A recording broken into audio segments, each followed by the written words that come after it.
Nako, matindi ho itong nangyari kay Robin Padilla. Hindi niya tanggap ang hatol kay Sara Duterte tungkol dito sa impeachment. Kaya biglang nagprotesta mag-isa ang sinapit. Alright, welcome back to my YouTube channel. I'm Andy's Vlog. Nako po! Ay medyo napa-smile ako ng kaunti doon dahil dito sa ibabahagi ko sa inyo. Itong galawan ni Robin Padilla ay hindi tanggap, hindi kontento dito sa hatol kay Sara Duterte tungkol dito sa impeachment na wala na ho, walang impeachment. Mga kaibigan, bakit hindi matanggap ni Robin Padilla at nagprotesta nagmag-isa? Aba, ano nangyari ho dito? Isang like muna sa video na ito kung nagustuhan nyo po. Sabay-sabay po nating i-like ang video na ito. Sa lahat po ng hindi pa nakasubscribe dito sa aking YouTube channel, please subscribe. Pwede rin po kayong mag-share ng video na ito. Ito mga kaibigan, magugulat kayo. Kapagkat mantakin nyo ito si Robin Padilla dahil hindi tanggap ang hatol kay Sara Duterte ay nagprotesta mag-isa galit diyan sa Senado. Aba, ay anong lakas na ng tama nito. Talagang hindi na kaya ng basta albularyo ito. Kailangan ito ay espesyalista na albularyo. Mga kaibigan nito ho, huwag nyo pong kaligtaan panoorin. Nako, alam niyo po, ito na po siguro ang pinakamaligayang araw sa buhay ko sapagkat makasaysayan. Ngayon, mga kaibigan, sandali kong putulin. Maliwanag naman ho, mga kaibigan, na ito na daw ang pinakamaligayang araw ni Robin Padilla. Oh, maligaya, pinakamaligaya. Ha? But, wag po kayong alis. Abangan niyo ho sa bandang gitna kung ano ang sasabihin pa ni Robin Padilla. Oh, basta tandaan po natin, pinakamaligaya siya. Oh, and connection, iba na ho ang mangyayari dito mamaya sa bandang gitna ng video ito na ito. Talagang matindi ho, malakas ang tama talaga. Oh. kababayan, sa buhay ko sapagkat makasaysayan. Ngayon, mga kababayan, gusto ko pong malaman ninyo na ako po ay nagbibigay pugay sa lahat ng nanonood sa atin ngayon. Malamang ang sasabihin ninyo, siyempre si Robin Padilla, ang boto niyan, alam na natin. Eh, mabuti po, alam nyo na. Talagang akala mo kung sino, ano? Diba? Talagang yan po si Robin Padilla. Mga kaibigan, mas matindi pa ho ang matutuklasan nyo dito sa bandang gitna ng video na ito. Kung paano hindi matanggap ni Robin Padilla ang hatol kay Sara Duterte na wala ng impeachment. Wala ng impeachment na-archive na ho. Pinatay na ang impeachment ng kanyang mga kapwa senador diyan ho sa Senado. Eh bakit hindi ho matanggap ni Robin Padilla at magpoprotesta pa at nagpoprotesta na mag-isa? Mga kaibigan, nito ho ang matinding sinapit ni Robin Padilla. Bumaliktad ba ito? O ito ho, mga kaibigan. Ang gusto ko lamang pong liwanagin ay ito. Ang nais ko, sana, ay katapusan na nito. Dismissal. Una pa lang po, bago pa lang po kami na-convene, labag na po sa kalooban ko na matuloy ito.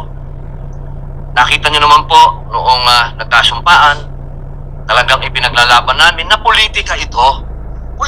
Politika daw, sabi ni Robin Padilla. Nauunawaan niyo po ba ang sinabi niya? Alam kong nauunawaan niyo, pero hindi niyo maunawaan kung ano ang ibig sabihin, mga kaibigan. Kaya tawanan po natin ito. Sayang lang ang pinapasweldo sa iyo ng taong bayan, Robin Padilla. Dapat wala ka diyan. Dapat nandoon ka sa pelikula. Hindi pelikula yan na nagdadrama ka diyan sa harap ng taong bayan dahil maraming nanonood. Sabagay, libre naman panoorin. Ito nung nagdadrama sa pelikula, actionista, may bayad tayo, di ba? Para mapanood. Uso pa ang sinihan nun eh. Baka tayo mapalayo. Ito, end connection. Ito pa ang mas matindi na galawan ni Robin Padilla. Hindi kayo ito eh. At kailangan ng due process. Pero natuloy pa rin po, nag-convene pa rin. Pero hindi pa rin po ako nagsuot ng robe dahil para sa akin ay protesta. Ayoko po talagang matuloy. Bakit? Hindi na po tayo natapos sa usapin ng politika at yan po ay pinagtibay ng Supreme Court sa kanyang desisyon na sinabi niya mismo, oo, political ang impeachment pero hindi kailanman dapat masagasaan nito ang karapatan ng tao.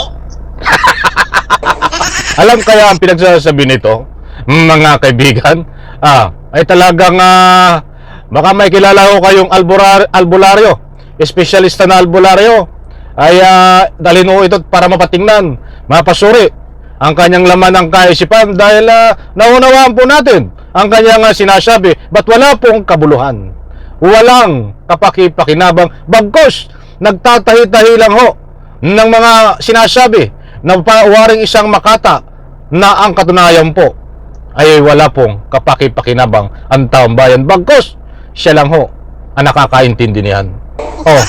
Nako. Malinaw at yun po ang pinaglalaban natin at kailangan dumaan sa tamang proseso at yan po ang pinaglalaban natin.